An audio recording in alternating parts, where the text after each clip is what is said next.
What's better than a home sweep? Following it up with another pair of wins on the road. Welcome to this week's edition of North Dakota Hockey Central, your television home for all things UND hockey. I'm Alex Heinert. Coming up, we will sit down with head coach Brad Berry to go over North Dakota's latest set of NCHC triumphs. Plus, we will set the scene for the upcoming top 6 battle with Minnesota Duluth with a former UND captain.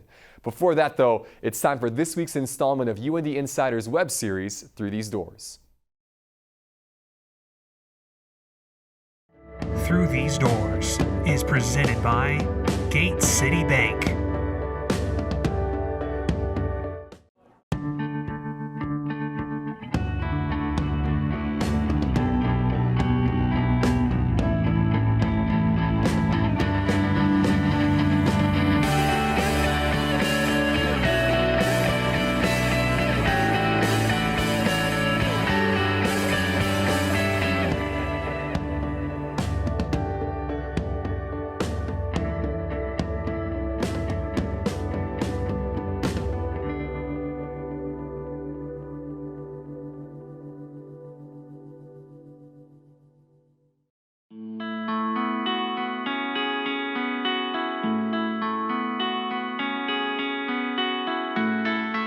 Freshman defenseman Brent Johnson is the first player from the Lone Star State to don a UND jersey.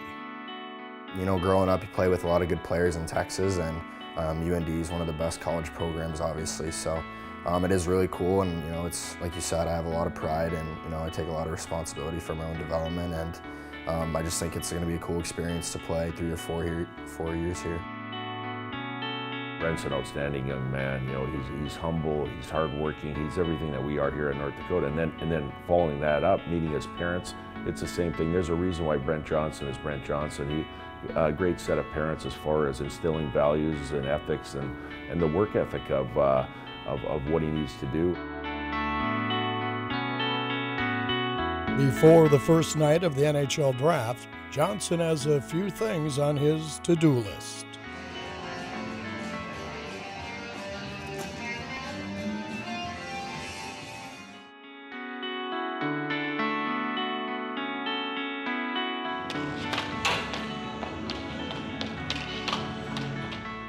What do you got on the docket today? Just a day in the life before the draft. Yeah? Excited? Yeah, I know. It's gonna be awesome. All the boys will be watching.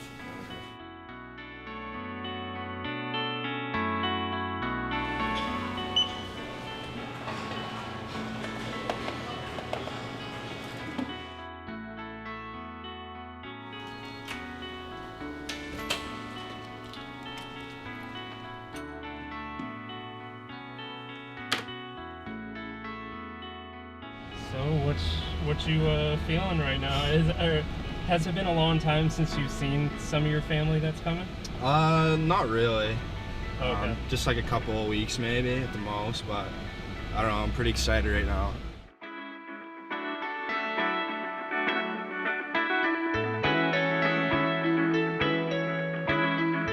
I felt like it was game day in Sioux Falls. Like, you come home from the morning skate and you're just like itching to get ready.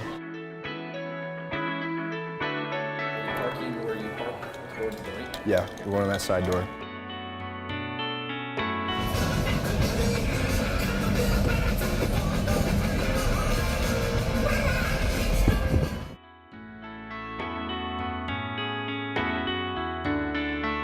Let's relax, bud. Head's a little foggy. Not focused. Not a bad little rink. 2021 NHL draft belongs to The Buffalo Sabres. Buffalo. We're on the clock. The wait to be selected has its highs and lows. All off season on NHL Network. It's all right. Still in the mix. On Saturday, day 2, round 3, the arduous process comes to a close. You're paying attention. Thank you. Oh my gosh.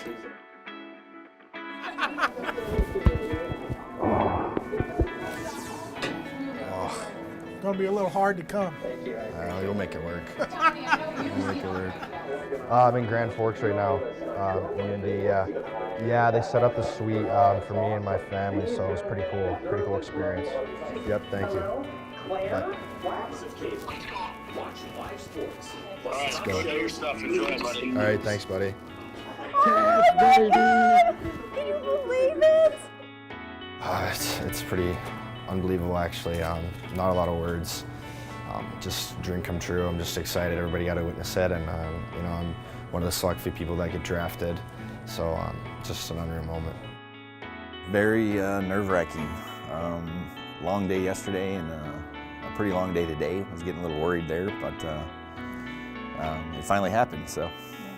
I wasn't even paying attention. I got to that point, right? But yeah, I think the Washington Capitals are a great organization, and I'm extremely happy, and we're very blessed. So. Are you all right? Yeah. Looking back, it's all amazing. Honestly, just the support I've had throughout the years, and all the people that have made sacrifices, to get me where I am. So I'm super thankful for my parents, my mom and my dad. My mom, working her butt off just to make the money so I could play, and my dad taking me everywhere to the rink, 7 o'clock in the morning, 7 o'clock at night, so whatever it took. So just thanks to everybody. It speaks for itself, trust the process, and at the end of the day, we're just getting started with the draft, and I still have to get better. And I'm still playing 4 years here at school, so I got a lot to worry about and a lot to get better.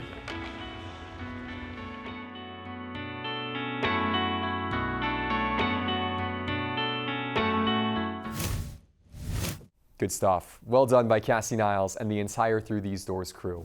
North Dakota Hockey Central will continue in a moment with a look at a pair of impressive wins in Oxford with Brad Berry. That's next.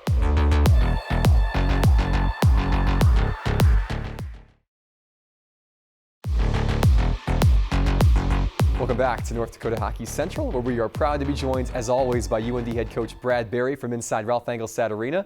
Brad, thanks for being with us. Absolutely, Alex. Great to be here. You and your team were in Oxford, Ohio this past weekend for your first NCHC Road Series of the season. What was the message to your group entering these two games against Miami? Yeah, well, obviously having a really good start against Denver at home and winning a pair of games for the sweep there.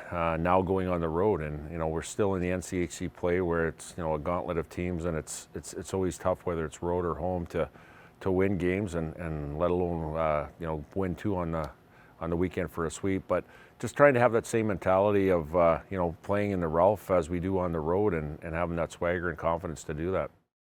Miami's not an easy place to go into and earn a sweep, but you did just that this weekend. What was the key to getting a pair of wins to maintain your perfect record in conference play?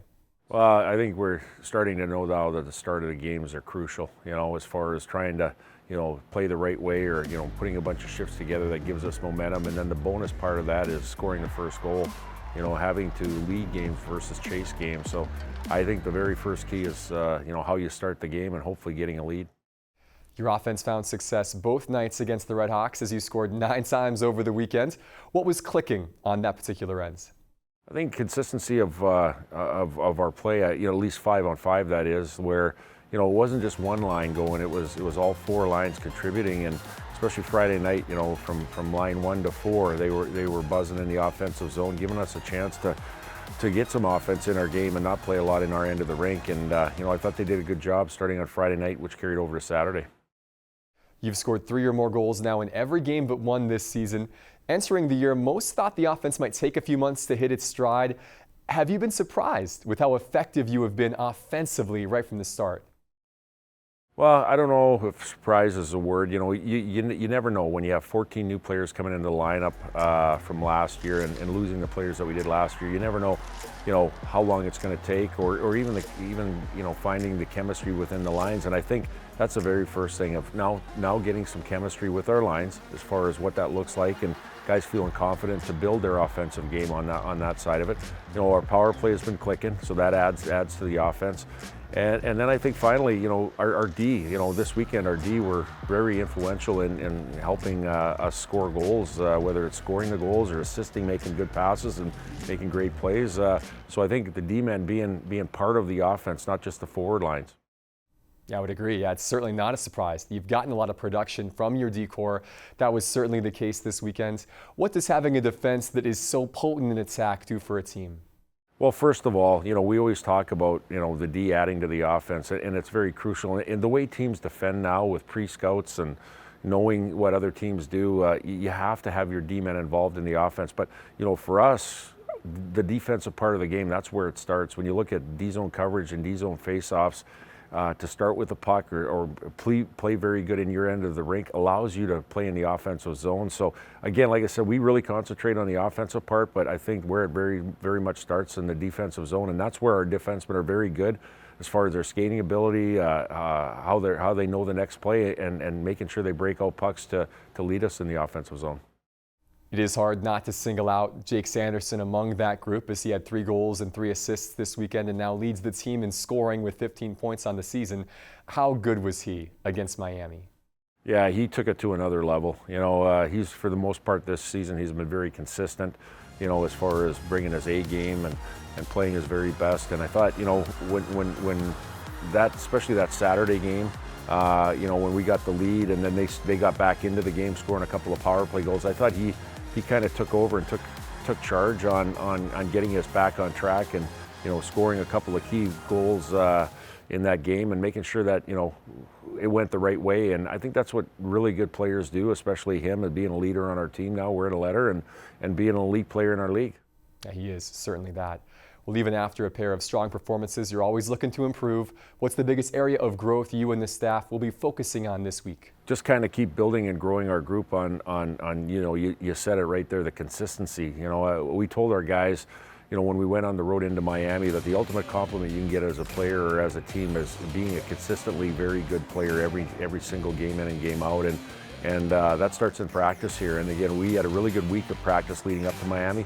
We need to have a very good week this week, leading up to the Duluth weekend. And I think our group can continue to build and grow. I think we've taken strides, but we still have things to work on to get better. And I think just knowing in the back of our mind that we can get better.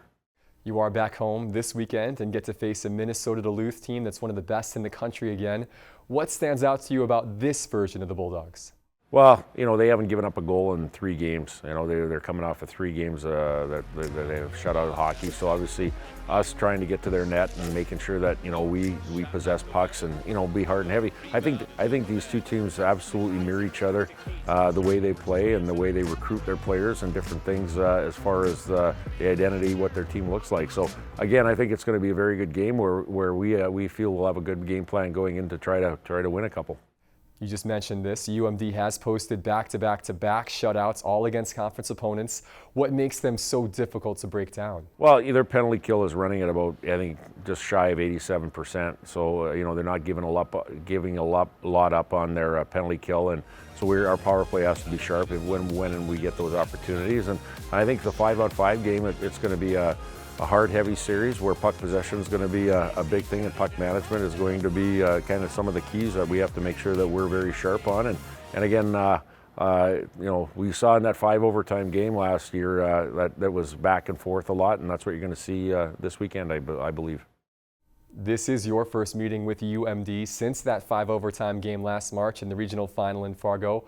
What do you remember most about that epic game?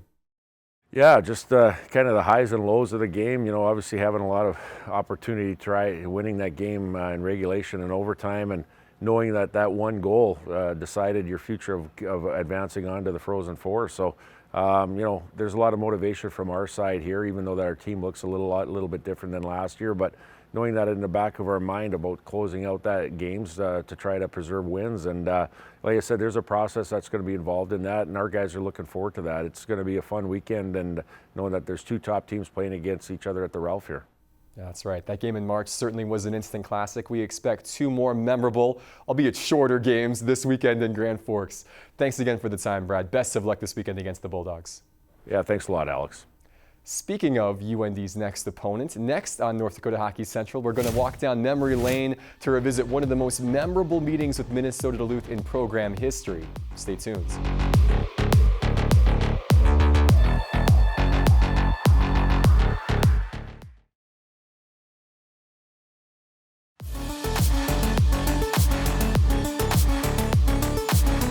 Welcome back. As this year marks the 20th anniversary of Ralph Engelstad Arena, we'll be looking back on occasion at some of the best games and moments the building has seen in its time as the home of North Dakota hockey. One such moment occurred on a Friday night in February of 2016 when a sophomore from St. Cloud found himself with the game on his tape against an old rival in the rarest of circumstances.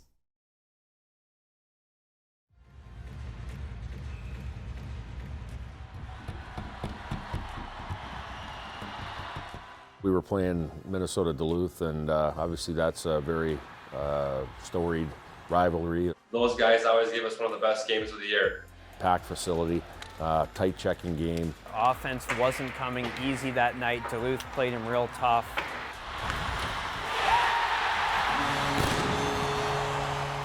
1-1 there going into overtime. Big game for us. They had a breakaway. It was more of a 2-on-1, really. I thought I had a step on the D-man, and I was kind of driving in, and I was hauled down. Austin Poganski's got Janet twinning with him. Poganski down! What are they going to call? And then see the ref put his hands up to show that it was a penalty shot. I'm kind of getting the chills right now, but just to see him do that and the crowd just went nuts. Usually in overtimes, usually refs kind of put the whistles away a little bit, and any I guess call that could be a penalty usually isn't called, but in this situation they had to call it. Everyone here at the Ralph is on their feet. We get a penalty shot off Poganski's in the dot going down. I think it's on Kazimir Kaskasuo was the goaltender, and knowing that, you know what, a goal ends the game. It's the only overtime penalty shot in the history of this building, and the whole crowd's on their feet, and right away, you know, I'm telling the guys in the press box, I know where this one's going. He's definitely going backhand on this one. Everybody on the benches and everybody in the press box knew exactly what he was going to do. Thursday before our game, whether it's on the road or at home, we always do a shootout at the end of the day. And it's just kind of my tradition to go my backhand move. All the goalies knew it was coming, and he still scored like every time. It was crazy. I remember thinking, like, these goalies know it's coming, right? Like, but he would still score. He was so good at it. I think the goalie always assumes that the player is going to shoot on their forehand.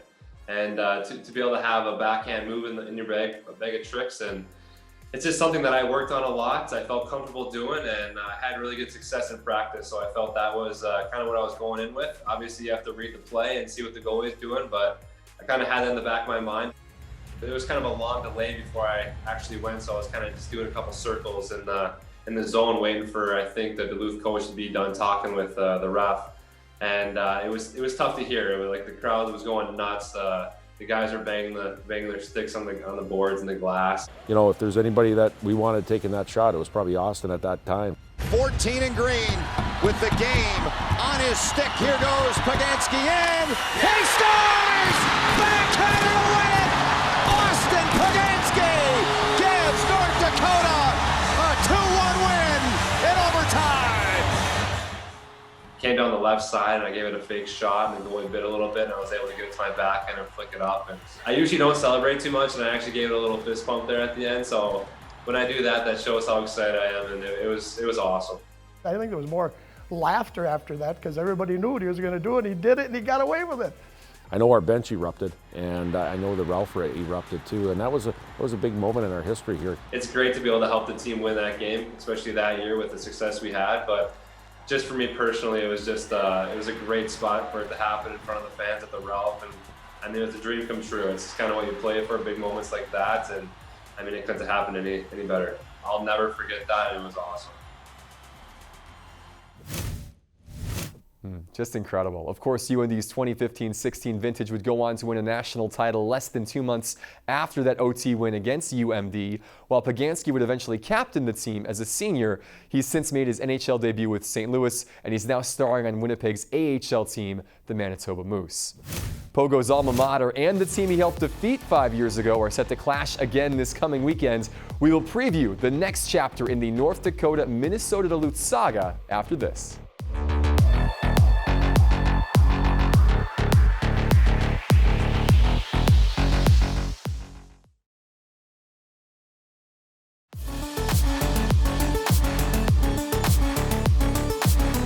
Time now to take a closer look at what's happening around college hockey, starting with this week's USCHO.com poll, where there is a new #1 team.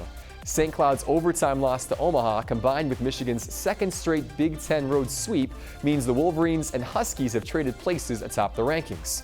SCSU remains the highest ranked of these 6 NCHC teams, slotted inside the top 13. They do sit second, though, in the current NCHC standings, 3 points back of North Dakota, the only unbeaten and untied team in the conference remaining. This weekend in the NCHC offers up 3 in-conference matchups and 1 long non-conference road trip as UNO heads to Fairbanks, St. Cloud travels to Kalamazoo, Miami heads to Denver, and Minnesota Duluth makes their way to Grand Forks. This weekend will mark the first meeting between the Fighting Hawks and Bulldogs since their epic 5-overtime encounter in the Midwest Regional Final last March. But even though the stakes aren't as high this time around, no one expects a drop-off in intensity. Yeah, I think we're hungry. Obviously, we have a lot of momentum right now, and I think we're feeling good about our game. So I think we just got to keep doing the things we've been doing. And obviously, for a lot of us, last year sits in the back of our mind, and it's not a good feeling. So we're going to come ready. It's one of the biggest rivalries in college hockey. So I think that the Ralph is going to be there's going to be a lot of people here, and hopefully a lot of energy. #6 North Dakota, #4 Minnesota Duluth. Game 1 from Ralph Engelstad Arena begins Friday at 7 p.m. with Game 2 Saturday at 6 p.m. and you can watch both live on Midco Sports. It should be a weekend to remember at the REA, and we will recap it all for you on the next North Dakota Hockey Central in 1 week's time. Until then, on behalf of our Midco Sports crew, I'm Alex Heinert. Thank you for watching, and I'll see you at the Ralph.